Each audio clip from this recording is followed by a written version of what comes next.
This jacket's getting tight. My arm's swollen and I eat too much on Thanksgiving. And every day since. If you can't own a gun and you're looking to stay safe during immigrant knife attacks, German doctors teach a towel technique that works as well as the COVID vaccine, further eroding trust in our medical institutions. Most Americans no longer see a value in college degrees, giving an excuse to kids to party harder on their parents' tuition. Next, we put out the call to our listeners to tell us about the AI tools you used to win Thanksgiving arguments with your family. And lastly, we take a trip to the yoga clinic that can train you how to breathe out of your ass. I'm here at the Yoga Butt Breathing Clinic of America with none other than Sensei Warren. I'm not a sensei, but I can teach you the way to butt breathing. Well, that's what I'm here for. Now, we do have a couple of questions for you. I always viewed my rectum as exit only. If I have air coming up through there and it feels kind of nice, is this going to make me gay? Well, it is 2025, and so you have to ask yourself, what even is being gay anymore? I don't know that I want to take this class. And now, before we get started, I am curious to know, the air that comes up through my butt, will it be re-released as farts? You know, there's still a debate about that, and they're doing a study at Yale right now. All right, now let's show you how you do it.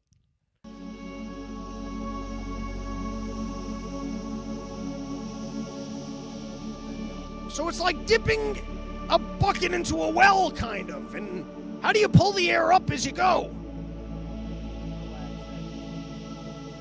Ooh, I think I felt it on that one. It's a bit of a tingle, huh? You know, that's kind of refreshing. Let's make love. All right, what is up, everybody? Welcome back to a brand new episode of the Run Your Mouth podcast. It is a pleasure to be with all of you here today. Listen, we're not a lot of news talk today, all right? There's not a lot of news talk because I spent most of the past week finding out the 25 things that you could buy as a discount on Amazon. That was every article this past week. How much of an ADD wormhole did you guys go through as you were trying to read the news, trying to figure out what you could buy for 30% off because they put it 60% off in November? Were you guys tracking these things like stock trades? Does anything feel worse than when you finally pull the trigger and then Cyber Monday, it gets a little bit cheaper? Tuesday comes around, they're like, you know what? People aren't buying enough of this stuff. We're going to drop the prices even more. Did you guys get out there? Did you stock up? Did you lock in your deals? Did you take your amphetamines and just sit at home and start charting out prices, loading up for the entire year? Because as a result of that, there's no show this week. I'm just going to be talking to you about vacuum cleaners. It's the Martha Stewart show where we just get into all the various things that we purchased this past week on holiday discounts. You got to get your coupons ready.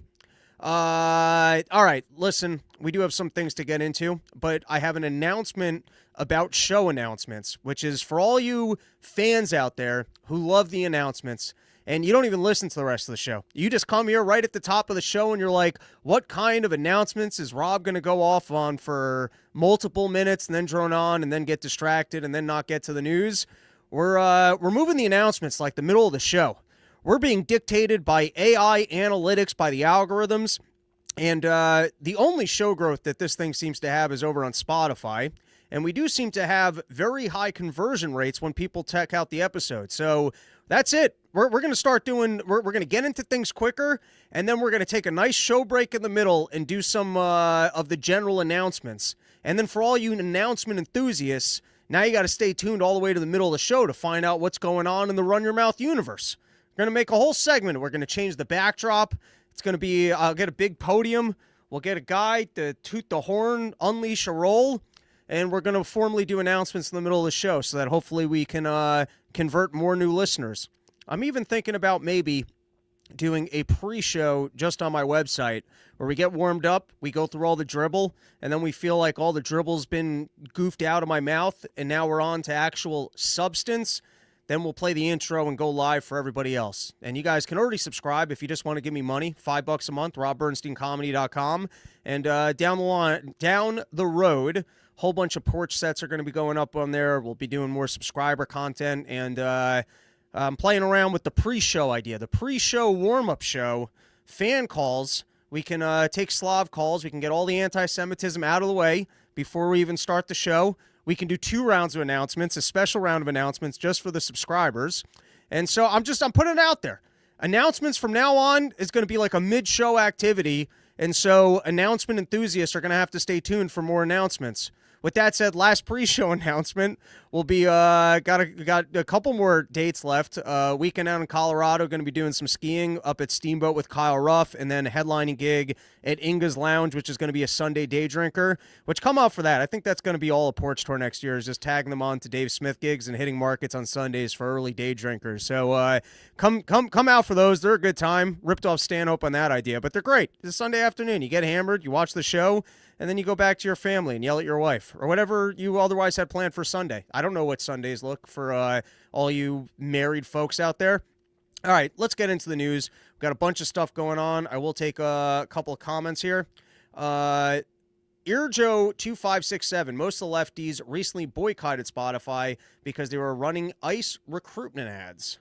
Well, you're going to get that. So then good. Then you got a more concentrated market of conservatives over on Spotify who are looking for that 50,000 payday. Matt Rudy 212, you coming back to Florida Panhandle? I missed the last one. I think you were in Pensacola. I was in Pensacola. You definitely missed it. And we'll see. Maybe next year Porch Tour. But Porch Tour is going to look a little bit different next year. But we're done with announcements. I already said that. We're not doing announcements anymore. So let's get into some news stories. We got some wacky nonsense up front, and then we're going to recap everything that happened over the last couple days in the news, and then we're going to get Steven the Wonderboy, non-scientist, on to give us the breakdown of some of the recent COVID storylines, which hopefully we won't get censored. Who knows? Maybe they're bringing back censorship for those topics. First, just obscure story that I saw is, a lot of us out there, not the millennials, because they're a bunch of queefs and apparently they don't drink. Everyone just smokes weed now. That's I guess, the new thing for these kids. They're all on their edibles. They made vape pens too easy. You don't have to smell like weed. You don't have to worried about getting arrested. And so, apparently these kids, they're a bunch of health nuts. They don't smoke anymore, and they're just committed to being boring individuals and not being fun at parties. That's the world that we live in now. And we all knew that drinking wasn't good for our health. We did it because it's a kindness you do to other human beings, that when you leave your house and you show up to a party, you're present, you're not anxious, you're engaging, and sometimes you engage in chaos that's entertaining for other people. It's a gift. Your drinking is a gift to other people. And the more that you think you need to quit, unless you're really in that category of being a problem, the more fun you probably are when you show up and you engage with other people. But there's a lot of people out there think they're drinking too much, think they got to cut back, think they got to stop boozing. And I was reading this article on Sand News about this new virtual reality clinic, which will basically put you into the anxiety-inducing situations where you would otherwise want to drink. And firstly, off the bat, showing up to a clinic that's going to put me into virtual reality to not drink, it sounds like you don't even need to put the headset on. Just being around those losers and being in that clinic would be enough. That if you just had a bar there and made me sit in that waiting room and then made me listen to some lefty idiot drone on about the health benefits of not drinking, that would already be enough. Of whatever skills you got to teach me, you probably don't have to put the AI headset on. But I was just thinking, because this person, they look like they're at a fun house party, which, if you're already at the stage of not drinking, you probably don't need to be at a house party that just has booze out on a kitchen countertop that looks like they're throwing this person into a college setting. But, are they going to do the real stuff? Like 4 hours after your flight's been delayed for 9 times and now you've been stuck in an airport for 10 hours and it's your 4th flight of the weekend? Are they going to have that simulation? Or you're at a party and you don't want to listen to this person anymore and you've already used too many bathroom excuses that you can't go anywhere? Or can they mimic the voices in your head that just goes, I'm a boring person? Can they audibly say that to you in your head? Need to leave, and so where's the booze? I'm just wondering what kind of simulations this thing's running and whether or not it can actually be helpful for all of us out here who really are just trying to do our part to be fun people. All right, now, you know, we're running a contest for the storylines that we're least interested in for 2024. I was so uninterested in the last one, I can't even remember what the storyline was, but we do have some contenders. I think the last one already won. But sometimes, you know, it's good, the entire world, you get stuck at parties with these young kidlings, and sometimes it's good to know what everyone's up and into. And there is a part of the Harry and Meghan Markle storyline that I appreciate, which is that they're basically just famous at this point because we all like to hate them, which is it's a weird way to live your life where you're not trolling and you like the fame and you like the money that comes with the fame, but just every storyline about you is just so people can open up the paper and go, oh, here's these two people that I dislike. What are the two people that I dislike doing now? And speaking about people that you don't really care for, I would like to play this clip, which was making the rounds, and it's none other than Kim Kardashian, because I know all of you guys are regular watchers of the Kim Kardashian reality show, but some of you, you know, you might not tune in every single week live with your friends and have a couple beverages and, you know, like a readers group, or instead of reading a book, you watch this show and then you talk about all the things you learned from the very successful Kardashian clan. And so here was a clip that I'd like to play for everybody in case you missed it, because maybe you don't have that ritual. Roll a clip, producer man, and don't fuck up the sound this time. What are those holes? Yeah, I don't like that. So what the holes mean is low activity. Compared to this one, the front part of your brain is less active than it should be. With your frontal lobes as they work now, it would be harder to manage stress. And that's not good for you, especially as you're studying and you're getting ready to take the boards. That just can't be. It just can't. Not accepting. For whatever reason, you're not getting, and it could be the chronic stress that you've been under trying to think about taking the boards in a couple of months and studying 10 hours a day, not to mention all the other things that go on in your life. Yeah. But we have to make it better. I got to get on a plan to really figure this out because I have some to do this summer. I love the nicest doctor in the world being like, lady, I think you're too stupid to be a lawyer, but you make enough money. It's probably not worth stressing about. Nobody in law wants to be in law. If everyone could have been in a porn video and then made billions of dollars off of reality shows and makeup lines, they would all be doing that instead. So in the nicest way possible, we'll pretend like there's stress-related holes in your brain, and what you need to do is decompress and maybe not put the stress on yourself of acknowledging that law is probably just not for you because you might not be intelligent enough for it. But you got to like that doctor. You gotta really respect that doctor. I would like doctors that lied to me more. I would like that. Is there anything worse in life than when you show up to a doctor, you actually show up because you think you have a problem, and the doctor just tells you that you're being a pussy? They don't even have the dignity to be like, hey, it's a really good thing that you came in. That was smart of you. That could have been a serious issue. Here's a pill. Take this pill, and it's going to be cleared up by tomorrow. There's nothing worse than when you show up and they're just like, what's the problem? Like, get out of here. You're fine. Here's a bill. Thanks for waiting in our waiting room for the last 12 hours. All right, let's take a couple of comments, and then let's get into some actual substantive news stories. We've got malice-filled Americans saying that we should impeach Trump, and we've got Daniel Watch saying he came to Mandeville in Louisiana, which is my hometown. I don't live there anymore, but if it was close, it would have been awesome to go out and see you, Robbie. That was a very fun and rowdy show. I'd like to do more shows at random bars that would have me. The entire town showed up. That was a good money-making evening, and we had a good time with it. All right, let's get into some news stories, some actual substance, the heart of the show, the stuff that we're just going to be starting the show with from now on. And I have no idea what clip I have here, so producer man, lay it on me. Let's see what we got. In that same post, you mentioned Tim Walz, and you called him what many Americans do find inoffensive or retarded. Do you stand by that claim of calling Tim Walz retarded? Yeah, I think there's something wrong with him. Absolutely, sure. But you don't think that you have a problem with it? what? I think there's something wrong with him. Anybody that would do what he did, anybody that would allow those people into his state and pay billions of dollars out to Somalia. We give billions of dollars to Somalia. It's not even a country because it doesn't function like a country. It's got a name, but it doesn't function like a country. Yeah, there's something wrong with Walls. Sometimes you got to love Donald Trump, and when he's going to double down on, you got a better word for sending money to Somalian terrorists? Was it inappropriate? At what point can I call somebody retarded? You got to love a good double down, especially when it's the president using the word retarded. That's the kind of free speech some of you guys voted for.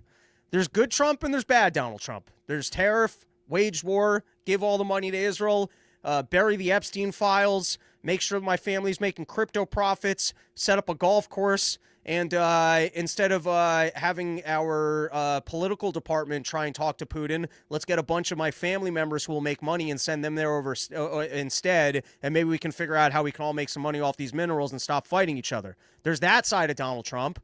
And then there's Run Your Mouth Donald Trump, who will say some crazy shit and be like, oh, are you not allowed to say crazy shit? What are you guys, a bunch of pansies going to censor the internet off the words that people use? Hey, you got a better word for what Walls did? No, I stand by it. I stand by the fact that what he did was retarded, and then he must be retarded if he did it. Do you need me to use the word retarded again? Because I will. I'll say it as many times as I need to for you, the news stations, to actually acknowledge how dumb what he did was. So I'd asked Kyle about this on the last episode because there were just a couple headlines that had made the rounds about it, and I dug in a little bit more. And so to give you guys the short on what took place out in Minnesota is that apparently they have aggressive policies for basically socialist wealth redistribution and to try and make money available to the poor. And so you get all these Somalian immigrants that move in, and they start taking advantage of these schemes. They start claiming that they've got a lot of autistic kids. They start claiming that they're giving out meals. They're making all sorts of claims. And because Minnesota has generally, I guess, a lot of funds available for this stuff, they're sending a lot of money to what can turn out to be completely fraudulent schemes with absolutely none of this money making it to the poor. At the moment, I think they have acknowledged that $1 billion has gone missing just fraudulently. And there's estimates, or I've seen the number, that it could be as high as $10 billion. And now here's where the story gets a little bit juicier. So some of this money was being sent over, I think it was to Somalia, and the money that goes through Somalia, the terrorists basically, they run the region. They got to take their cut, 15% for terrorism before it makes it to other people. And so some of this money, I think, was making it to apparently Somalian terrorists. We're going with the most scandalous version of this. And then you got whistleblowers out there who are also claiming that they had raised the alarms. They tried to let, the higher-ups, including Walls, know, hey, we've got lax standards here. We're processing out too much money. It's going to bad individuals. $250 million is apparently being spent on meals, and none of these meals are being delivered. This is some bad governance right here. We're sending a lot of money out, and none of it's going to the causes or people that we say. And at the end of the day, I guess if you're the governor, you should be able to, hey, the couple $1 billion that we gave out to poor people last year, did it actually make it to the poor people? But when you got a large voting contingency of people, I guess, that shouldn't even be in the country, or they got relatives who do vote, and they're integrated enough that you just don't want to disturb this illegal community, then you start just trying to look the other way. So they're claiming that they're going to actually investigate Walls. We'll see where this goes. There is this, it's kind of classic Donald Trump with the Bugs Bunny syndrome of the people who are loudest at kind of going against Trump. It just seems to come back at them the worst. And, if Tim Walz hadn't been the VP on the ticket with Kamala Harris, maybe he wouldn't even be on the radar and this story wouldn't be as loud. But, hey, listen, go after the retard for all the retarded things that he did. That's what I say. I endorse Trump on that one. Make that bumper sticker. Go after the retards for the retarded things that they've done.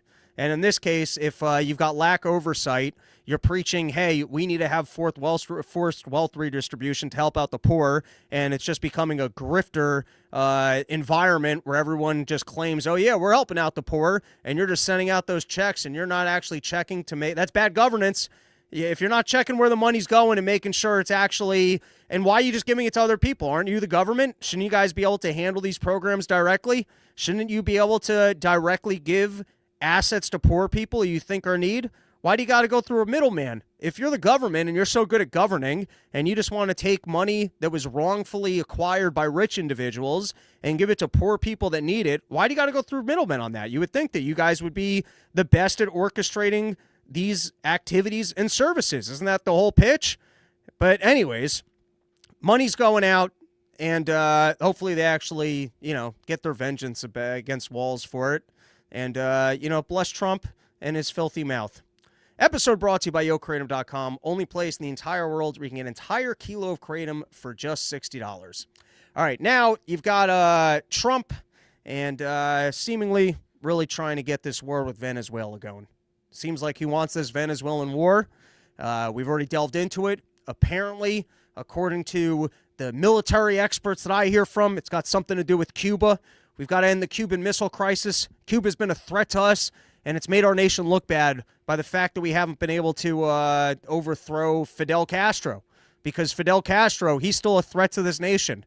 And so we need to make sure that any nation that's not Cuba but is somehow aligned with Cuba gets taken out so we can finally end the Cuban Missile Crisis. I really did my homework on this one to make sure that I fully understood the situation.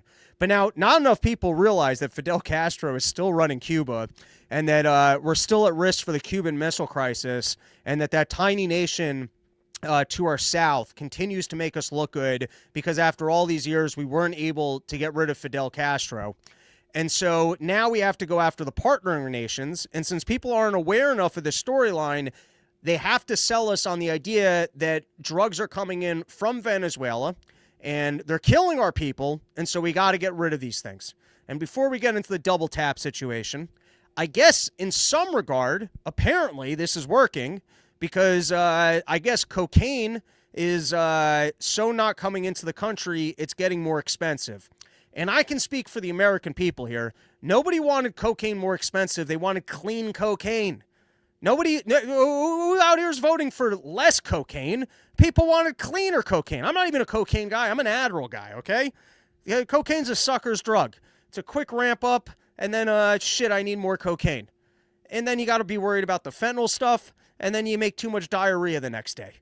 Not to mention, it turns you gay where your penis doesn't work and you want to start talking about your feelings. It's not a drug for me.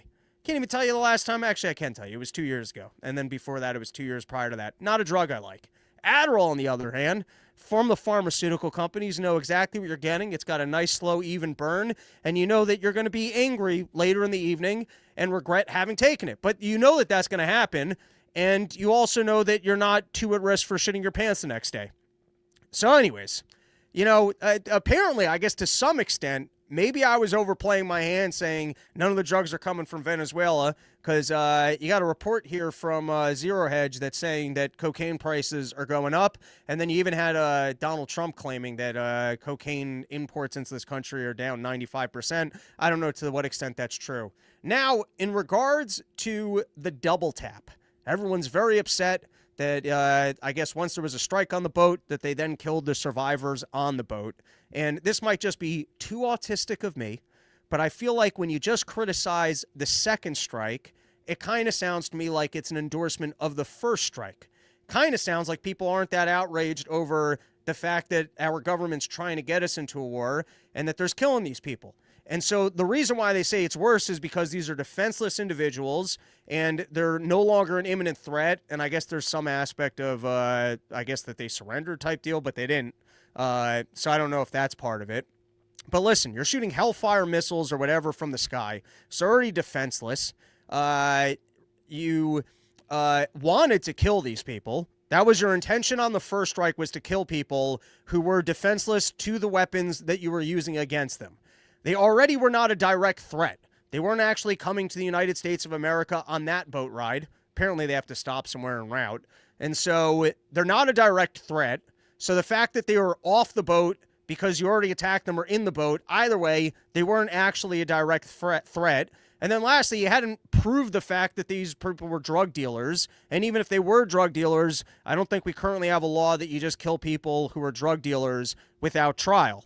So I don't really understand why it's so much more outrageous that they double tap these individuals versus they're just killing these individuals. And when you start criticizing the double tap and not the original tap, kind of seems to miss the bigger story, in my opinion. Are you saying that the first strike wasn't a problem? But everyone's all outraged about the double tap. All right, let's take a couple of comments here. Wilson Fire. When will our generation become president in 40 years? When we're 80? I don't know what that means. Fidel Castro, haven't heard that name in a grip. I haven't heard the phrase in a grip in a long time, if I've even ever heard it. You won't sleep for 36 hours, but you're on point today. All right, I'll take the compliment. And I will be asleep tonight. I can promise you that. All right, next storyline. And this is on the topic of these double boat strikes. Here we've got the human ball sack on the news, drumming up more support for the military in ignoring orders. Let's roll the clip, producer, man. Quit wasting our time. You can certainly go to the judge, advocate generals, the lawyers, and have a discussion about it. If you don't have time, you just say simply, I'm not going to do that. That's against the law. It puts a lot of burden on the troops to make a decision in real time. But it's a tremendous amount of burden on officers in the military, but that is their responsibility, and they can figure out, a reasonable person can tell something that is legal and something that is illegal. So would you refuse these specific orders to strike drug boats if you were still in uniform? Well, the difference between the initial strike and what is being reported, as a second strike, and those things are different. I think this administration has tied themselves in knots, the explanations that we have received on how this is all legal. And I was saying weeks ago, my concern is with the service members, that we're gonna put these individuals in a really, really tough decision, in a tough place. And they may find out, down the road that they did something that is illegal. It is not fair to them. That's why we need presidents and Secretary of Defense who understand the Constitution, who understand the rule of law, and have more respect for the Constitution and the country and service members than the whims of a president. All right. First is, and I say this as a bald man, and perhaps my face will wilt in the same way, but if a scientist turned a testicle into a human being in a lab, tell me it wouldn't look like that. Tell me. You sit down right now as you listen to the Run Your Mouth podcast and say in good conscience that if a scientist figured out how to turn a human testicle into an adult male, it wouldn't look and sound exactly like that.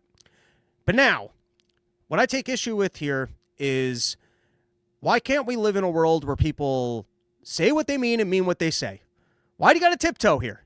If you actually don't think that these strikes are legal and you think that service members should not be listening to orders, why not just say that? Instead, it's the ambiguous legal thing of, well, no, I'm not criticizing any particular policy. Now, this policy does look real bad, and I would hate to have to make this decision, but I'll just get on the news and say that they should ignore order. Well, can you, what specific order? Like, I'm just saying, you're not a nobody. You're not me. You're a politician. And I think what's going on is wrong. I also think that the game that this guy's playing is not great. It's not great. I guess he's starting to position himself pretty well, even though he hasn't directly even here criticized this policy. But doesn't it just drive you nuts? This is what let them get away with COVID. I didn't say it. He said it. It was from that department. No, that department. No one ever threatened your job. It's because they don't speak with clarity, and it's always like a vagueness of what they're alluding to. But then you ask them point blank, so are you actually going to hold that opinion? No. It's the same thing with RFK Jr. a lot of times on vaccines also. It's like, why are you guys uncomfortable just stating your positions in a clear manner?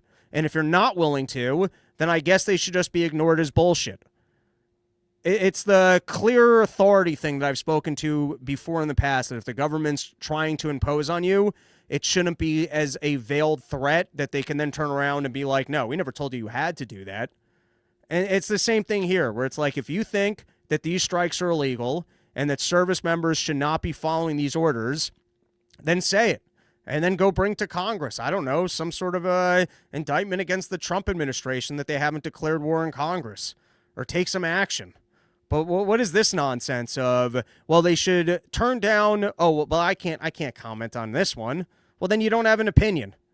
Then say nothing. All right. Some comments. Runaway Slav, the lefties promised me a racist Hitler Trump, and it's taken long enough to start seeing it finally. Too bad he won't label India as third world, and the number of H-1B approvals outnumbers daily deportations. Black Eye 808, he looks like sperm had a baby with a testicle. Not bad. Not bad.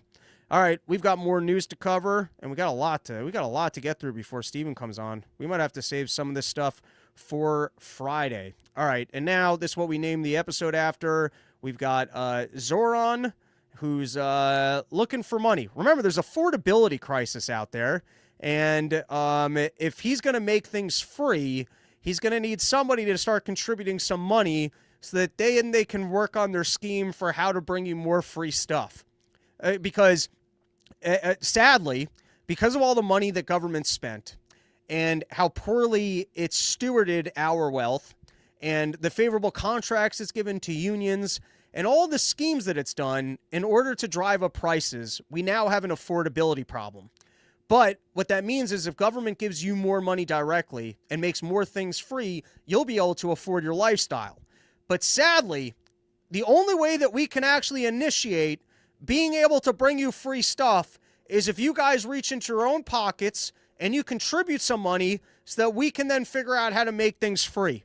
With 4 monthly contributions of a little bit more of your wealth beyond the taxes that you're paying, we can figure out how to get money from other people to make things free. Let's play the clip.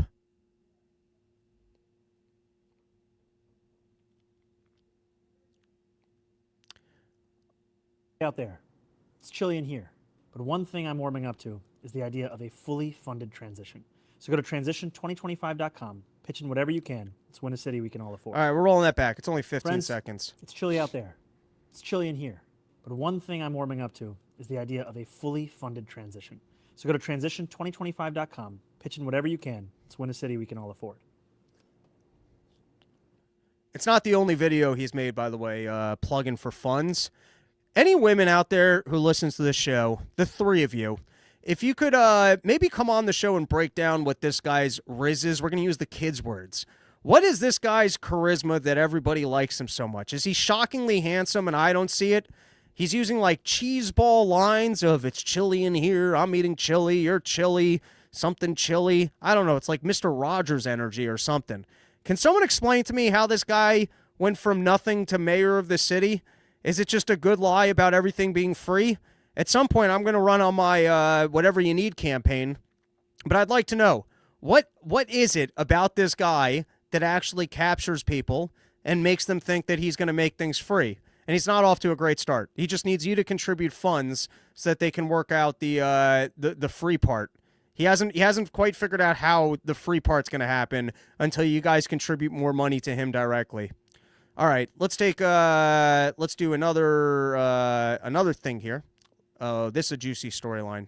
And you know what you do before you get a juicy storyline going? You plug another sponsor, SHEATHunderwear.com. I don't know about you guys. I loaded up on Black Friday. I saw an email from them today. I think things are still 30% off. I loaded up on those multi-packs. I took advantage of their Black Friday sale. Got myself at least 6 new of the bamboo underwears going down to just over my knees and making sure that my thighs don't have to rub together. So if you want that good underwear energy going into 2026, you got to go to sheathunderwear.com. Use promo code RYM. You're going to get yourself 20% off the greatest underwear that's ever graced the balls of man. Or if they've got a better promo code running, take advantage of it and shoot them an email and let them know that you heard about them on the Run Your Mouth podcast. All right. Now, this came out last week where apparently a whole bunch of documents got released in regards to the Epstein file, and they didn't do a good enough job redacting victim names, and so the lawyers reached out and went nuts and said, hey, we're not protecting victims here. And the second I saw that, I was like, man, that sounds intentional. That seems to me like they're intentionally, at the beginning of this thing, putting out names and information that they actually shouldn't be so that they could go, you see, this is why we have to take our time. You see, you guys rushed us. I know we have all the government. We preached to you once again on being government, the ability to govern, and and we've got a lot of money here, and we know that you guys want this information, but in order to actually put out the information responsibly, maybe we can't even do it at all. I mean, obviously, we need to be the ones to do it, and you need to continue to have us in power because nobody else can do these things. But we're not that good at doing it, so we might not be able to do it at all because we can't actually pull it off responsibly, or we're going to have to be more aggressive with our redactions. It's already off to a shaky start when days after the information, oh, this stuff's going to be released, you've got complaints of like, well, not that stuff. And I don't even know specifically what came out. I think it was some victims that actually did not want their information out there. But I was proven right minutes later when I saw this tweet from Thomas Massey, which I will read to you guys. In an attempt to stop our Epstein Files Transparency Act from passing, Speaker Johnson directed Oversight Committee to conduct a parallel effort that never exposed a single criminal, but sadly, that decoy effort has released the names of dozens of victims. And so, according to Thomas Massey, when he was pushing for the Epstein releases, and then Johnson's up there going, it has to be done in the right way. It's got to be done in the right way. Most transparent administration ever. No one cares more about this than we do. And when that phony effort to pretend like the administration was actually interested in this and interested in finding these criminals and making this information available to the public, they then leaked the information or put out the information that they weren't supposed to put out, which sounds exactly like my storyline of this being intentional to try and prevent further releases. All right, we're cooking. We got so much more news to cover. Who else cover these stories for you guys? All right, here's another hot take. Zelensky's top aide, Andriy Yermak, resigns after raid on his home, upending Ukraine's team for peace talks. My read on this is that they're working every lead they can to try and pressure Zelensky into actually accepting a peace deal. Apparently, this guy Yermak was one of the lead negotiating figures, and he was very anti not spending more money and keeping the war running. And either it's the contingency within Ukraine that wants to out Zelensky and wrap up the war, or it's actually our negotiating team pulling some slick mafia tactics and starting to be like, all right, listen, there's the easy way and the hard way. And the hard way is that you guys all go down for corruption. The easy way is you just take the deal the way it's offered and you can leave with your wealth and your dignity. I can't prove any of this.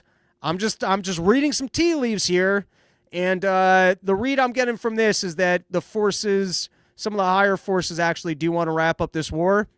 And Zelensky he's still pushing for no territory concessions, continuing to be able to have a military, probably funded by either Europe, who just then kicks it to us, and then also security guarantees.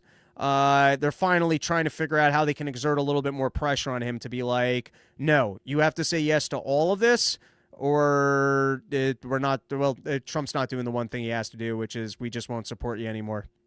All right. Black Eye 808. Zelensky seems really bad at cabinet picks. LOL. Yeah.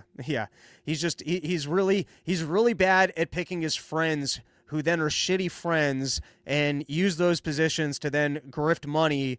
But none of that has anything to do with Zelensky. His exact friends that he put into the position that he worked with on getting into power, who then turned out to be running schemes to grift all the money that was coming into the country. Nothing to do with Zelensky. He just has some really shitty friends.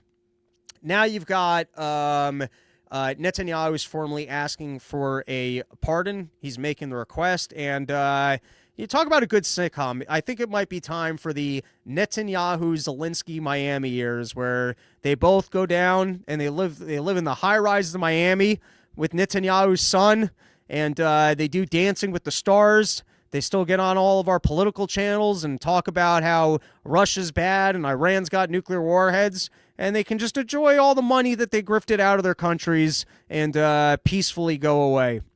But you got Netanyahu formally seeking a pardon. We will see how that plays out. But, Trump clearly supports the idea. And who knows, maybe Trump will exert pressure on the Israeli government that Netanyahu's got to walk away scot-clean, or he's not sending more money over there. Wouldn't that be amazing if that was the one thing that got Donald Trump to be like, we're not sending money here anymore? All right. Here's an interesting one. And I really put it to you guys because I'm curious your thoughts on this.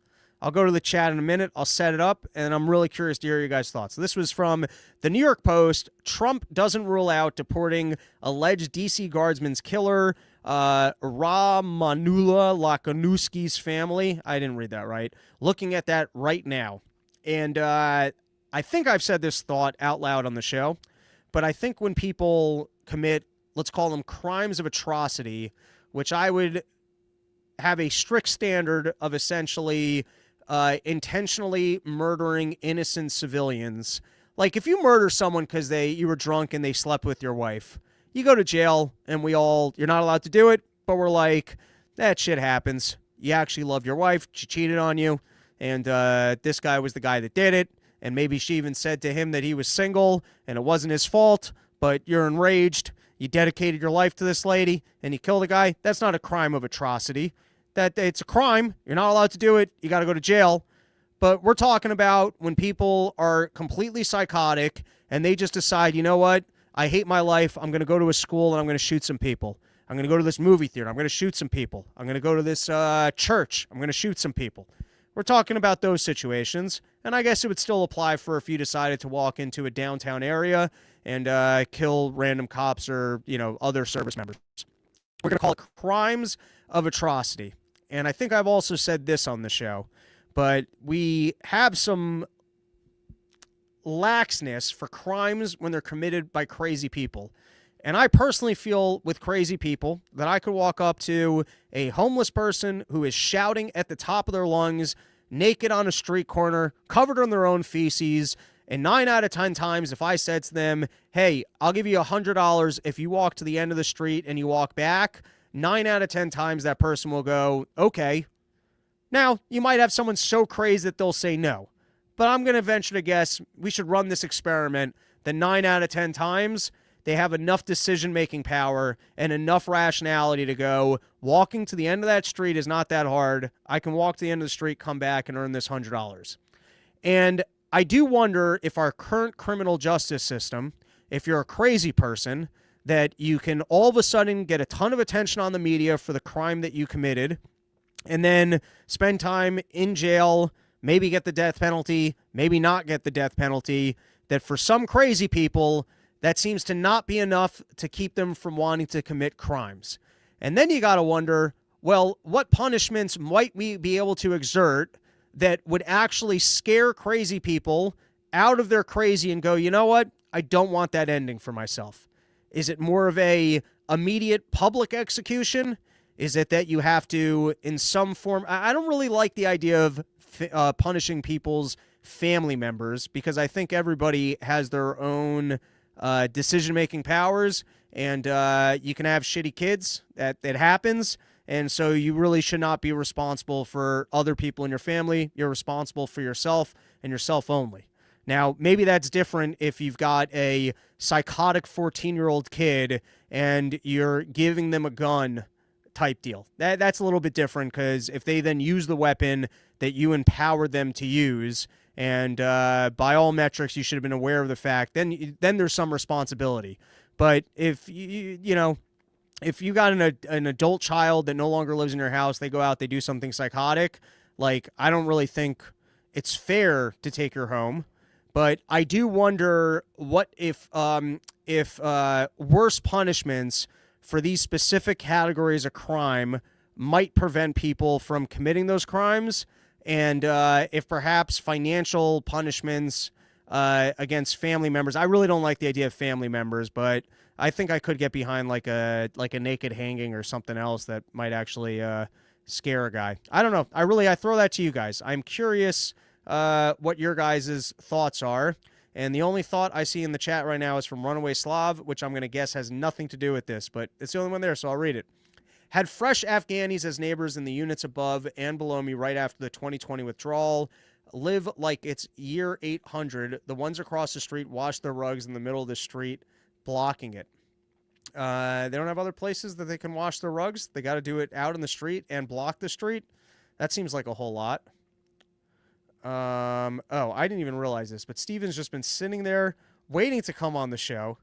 My bad, buddy. I didn't, are you on early? Am I late? Did you just hop on? No, you're fine. I mean, I popped on early, but I was over here doing some stuff, listening to you like some other like RYM, and There well you done, go. dude. Your All right. articulation's great. Your delivery, it's good. I like this. Good episode. You see, you're a sweetheart. That's why we keep you around. All right, let's as long as I have you here. What time is it? It's let's cover one more story, and then let's get into the COVID stuff, and then I'm going to save this stuff for another episode because I do have a hard out at what is it? 2:30? 2:30. Yeah. Okay. So thus far they threatened us with this real ID bullshit. And basically they were telling you at the airports that if you didn't have it, you couldn't fly, but then you would show up.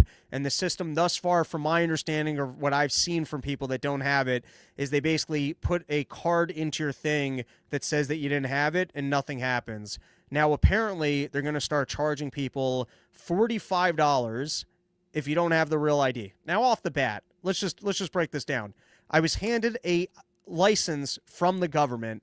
The fact that the government can then tell me that that's not a real form of identification is pretty cartoonish. And the conspiracy theorists will tell you that the new enhanced real ID is a push for the biometrics, because I think maybe they scan eyes or something when they do it. I didn't get it because I just kept my passport card, which is good enough for domestic travel. But that kind of sucks now, because I guess they're going to lie that they need the $45 in order to do enhanced screenings of you at the airport. And so you have to pay to fund the enhanced screenings of not having it. But it seems to me like it's purely a financial penalty to try and exert authority on people to actually go out and get the real IDs as they push for biometrics. I'm just throwing this at you, but what are your thoughts here, bud? It's kind of already here, and a lot of stuff that's going on, like the Venezuela boat stuff you talked about. It's concerning, but it's also in the open. I feel like this would happen anyway. We just didn't know about it, right? Whether it's the 80s, 90s, or whatnot. Although ironically, the U.S. government was actually the one trafficking drugs back then, but that's a different story, right? We were just on a different side. That movie with Tom Cruise where he's like flying the plane. But anyway, I think it's good to talk about, but there's not much we can do to change it. So I think the direction is pretty set. Using eyes does make the most sense. I mean, we already do fingerprints, right? Like, how long have police used fingerprints for? So I think it's coming, and I think there is some good stuff to it, perhaps, but it's going to be used just like everything else for control. But just stay one step ahead and just be smart, and then take it in stride, because it is coming, right? Like, so fight back where you can and talk about it, but like the ship is sailing. I, for a long time at the airport, used to decline the face scanning, but the first couple times I was at the airport, I didn't, because I didn't really realize how easy it was to decline. And then once they'd already done it once, I was like, if they were taking something, they have it. All right, let's get into these new COVID storylines. We've got two from this past week, and we'll start with this one. This is from NBC News. FDA claims COVID shots killed 10 children and vows new vaccine rules. So, you know what? I won't even say anything about this. I will give it to you. Why don't you let us know what this new change is from the FDA, that they've actually recognized that the COVID shot has killed a couple kids? Yeah, so this is actually putting the cart before the horse a little bit, because this is all based on a confidential memo that no one's actually seen. So what's actually happening is this is kind of leaked that's reporting that this memo is out there. I do believe it's real. And I think it's so significant and worth talking about, because it's an admission of not communicating risk properly. And whether they even knew about it or not is a different debate, but an important one, as they probably did, because they're scientists and they kind of just covered up, just like you guys will see on Rogan. What's his name? Brett Weinstein talks about how Fauci wanted to call natural immunity like something different, just because they really didn't want to recognize traditional means, because they really wanted to shove these jabs into people's arms, again, for, we can talk about those reasons.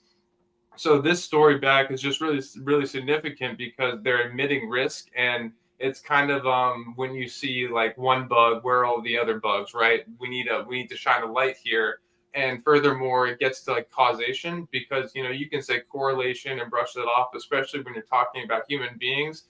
We're all very different, very sick. Like, someone's parents smoke a lot of cigarettes in the house, yada, yada. Just an example, And so when you talk about causation, it's a scientific term. In order to have causation, which I don't know, I'm just speculating, they would have to show like spike protein in the blood that caused inflammation that caused these kids to die of heart inflammation, right? You can't just say causation without having actual tests done, like an autopsy. So again, that's the significance of this study, but it's not surprising, or this. Well, I'm actually surprised it's not more. From what we know is they did a lot to make sure that there wouldn't be good data to be able to figure these things out in retrospect. One of the biggest things they did was they vaccinated the control group even in the study. They were indicating unknown vaccine status as not vaccinated, which was a good scheme for when people were dying to say that they were unvaccinated. We also know that there were incentives when people were dying unvaccinated to claim that it was primarily from COVID and not necessarily from other morbidities. It's like a popular joke now. Right. So there was a lot screwy with the data. Amidst things that were screwy with the data is that we were relying on the VAERS system, I believe it is, which is not a great system because I've heard some people say that it might be overreported. I think most people think that it's probably underreported, but it's not like they formally like you would think if you wanted good data, every time that there had been a death after the vaccine was rolled out, you would have tested for the problem that you're mentioning of, I guess, if the spike protein's gone crazy or is causing myocarditis or whatever else or duplicating within the bloodstream. And you would then, if you were actually interested in knowing, hey, is this thing harmful, you would collect that data at the time of death. Instead, the system is essentially a doctor, if they choose to fill out this report, they can put it in. And so apparently just now they're looking through the reports and going, oh, it looks like we had 10 kids that were dead. But the chances that that's not an underreporting or that that's the best scientific way to kind of figure this out in either direction of either that this is an over or an underreport, I guess it's just the only thing. And it's a distorted signal because even if you wanted to say, well, this is the reporting system that we always use, and so by the metrics of how many kids usually die from a vaccine in their arm in an annual year, this is clearly alarming. You could go the other way with it and go, no, doctors were more in tune with this as being a new thing, and so they were more likely to report. So on all of that basis, it's not great scientific knowledge. No, it's terrible. And a couple of things jumped out at me that what you said, this really wasn't a vaccine. They even changed the definition of vaccine. Yeah, well, we covered that a lot, yeah. Yeah, and I call it vaccine too, so I'm not like harping on you. It's just really crazy how that language, I think what's that throwback to 1984, but this was more of a preventative genetic therapy. You would use things like mRNA as a gain of function, right? If someone had a gene mutation and their gene wasn't creating what you wanted them to create, you would inject mRNA into their body so they would gain the function of creating whatever you're injecting in their body. It was never really thought of a way to give you the gain of function of expressing something you're supposed to then attack, which is what with the kind of this crazy vaccine. Looks like if they really... you're getting a little choppy on me. We missed that last part. Sorry. Just like you would use mRNA as a gain of function. So if you wanted to fix something in someone by adding something, then you would use mRNA technology. You wouldn't use it if you were trying to express something foreign in your body that you wanted to somehow like go away, and then you wanted your body to react to. You would use it if you had a gene that was mutated and you wanted to replace that gene's function. So just really speculative here. Let's just say that this report is actually coming out from the FDA, and they are attributing 10 children's deaths to the mRNA vaccine. Right. What's next steps? Do you think that they do a further investigation? No, the next steps is to show the memo. And again, the harp on causation. Causation is such an important scientific term, especially when you're talking about a death, because you're saying this is exactly what caused it, this is how it caused it, and this is what we should look for in other people. So as soon as they really release specifically how these kids died, then we'll have a roadmap to look at other people. But you're not excited that any of this is going to happen. That's what I'm hearing. Me? Yeah. Oh no, I am excited. I just already knew. I mean, it was like I knew this is kind of what we talked about. I mean, I don't want to brag, but like, of course, this was happening. And then they're going to release a roadmap that says, this is what happens when some kids get the vaccine. They progress to this point, and then some of the kids progress to this point. Some of the kids progress to this point, and then some of the kids die. And then they'll Right. literally give you a roadmap. So then we can look at all the kids that are injured and say, where on this roadmap are you, and what was that caused by? Although, of course, like we originally said, comparing and contrasting to people that also got infected with COVID is hard because the vaccine didn't stop people from getting infected from COVID. So everyone got the vaccine and got infected. So it makes the data really hard to interpret. All right. Now, excuse me for a second here. Yeah. I have a problem in life that a lot of times I listen to audiobooks on double speed and I space out. And now I also, I don't even know how I did this job before I had Twitter Grok, because I go in there and I ask it every question on the news stories. I used to have to read 40 articles and try and piece things together. Now I read like 2 or 3 on a topic and I just ask Grok the questions of like all the things that the article's not telling me. And I'm able to kind of fill in the blanks. But now the AI gets things wrong, but it gets things wrong like your most confident friend that you've ever talked to in your entire life. And sometimes I have to really know a lot about what I'm thinking to like start asking it smarter questions for it to be like, oh yeah, I had that wrong type deal. And so I have a hard time putting together just how filled my head is with complete and total bullshit between the audiobooks and things that I've looked up on Twitter and just taken as fact. Now, when this storyline came out about the 10 deaths, I was looking into this for a full summary or a detailed report on Twitter, and Twitter was still trying to make the argument that I guess the vaccines were mostly beneficial for the younger population, and in part because of how many deaths that there were in the younger population from COVID. Now, when we were cooking on COVID for 2 years, I think you and I did some of the absolute best work on the topic. I knew all this stuff like the back of my hand. And I used to know exactly why when they were claiming this stuff, it wasn't accurate. I don't remember hearing that there were a lot of kids that died from COVID while COVID was going on. And so I went back to Twitter just to ask. I said, can you give me an age-by-age breakdown of how many kids died of COVID? And the number's about 1,000, and most of them are like in the teenage years. And maybe over a large enough population of 3 million people, 300 million people, or maybe there's like 100 million kids in this country, 1,000 people dying is a low death rate. And if you attributed some of this to comorbidities / some of these might have been flu deaths, we might be looking at flu numbers for all I know. And so that this is virtually nobody dying. But I just don't know enough about this. For anyone who still thinks that the vaccines were good for kids, because you and I don't, but let's just because people died of COVID who were, even under the age of 16 and 17, can you debunk that for us? Yeah, it's really just COVID didn't affect those age brackets at the same rate. In fact, these same people, you can look at studies that say old people were 10,000 times more likely to suffer severe injuries from COVID based on their age bracket, particularly over 66. And this isn't surprising or new with COVID. If you look at cancer deaths have the same stratus, and it's really because your overall health is really determinative of these fatal events. And you did great work on this show. People can go look it up, where a lot of COVID deaths was just dragging death forward of people that essentially would have been dying within a 3-month stretch. And I did that by breaking down every 10 years what the CDC reported people died by.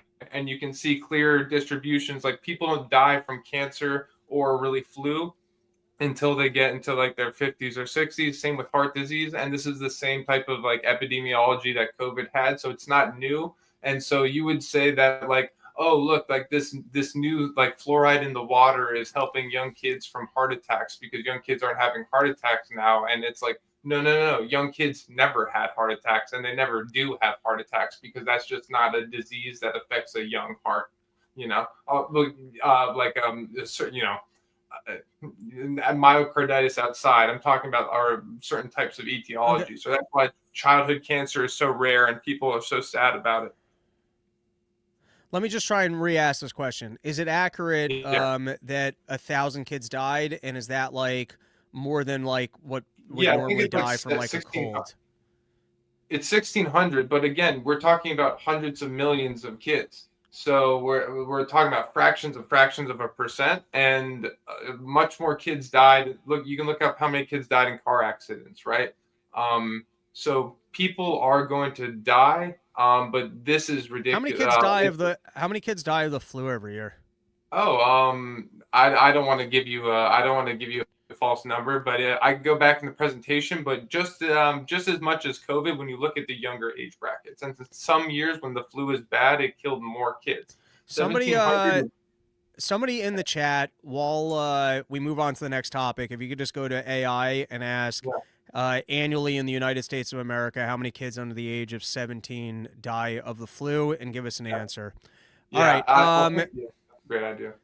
All right, I want to cover one more thing, and then I might have to invite you back on for the BPC 157 thing. That's fine, yeah.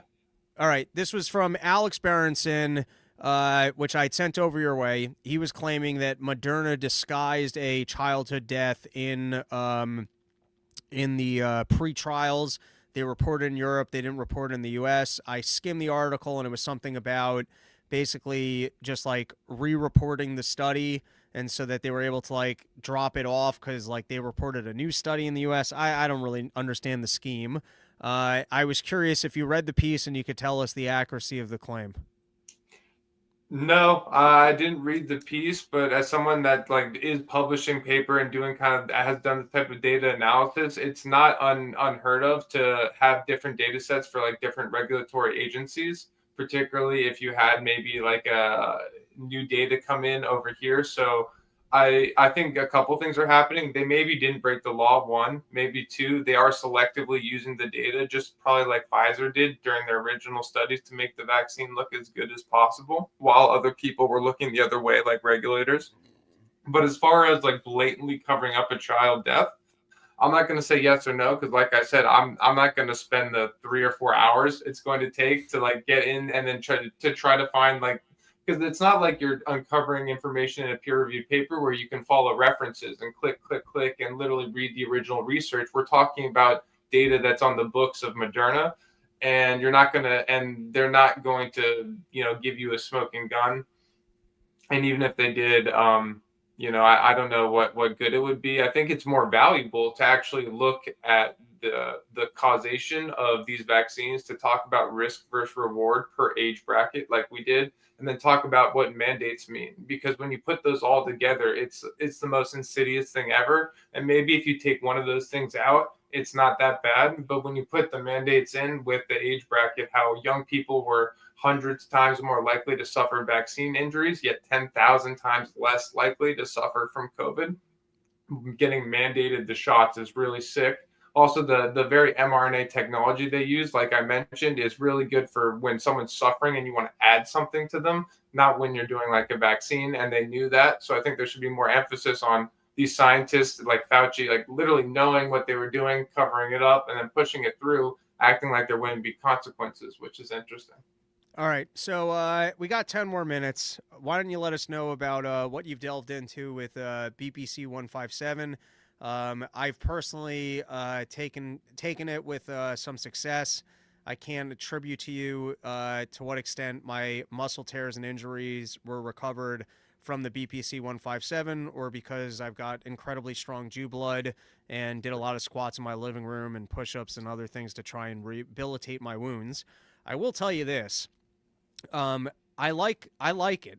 I do find I like it. It's not like it wasn't Wolverine blood as people had described to me. I did 2-3 month stretches on it, and it's not like I was miraculously healed. Like it was not.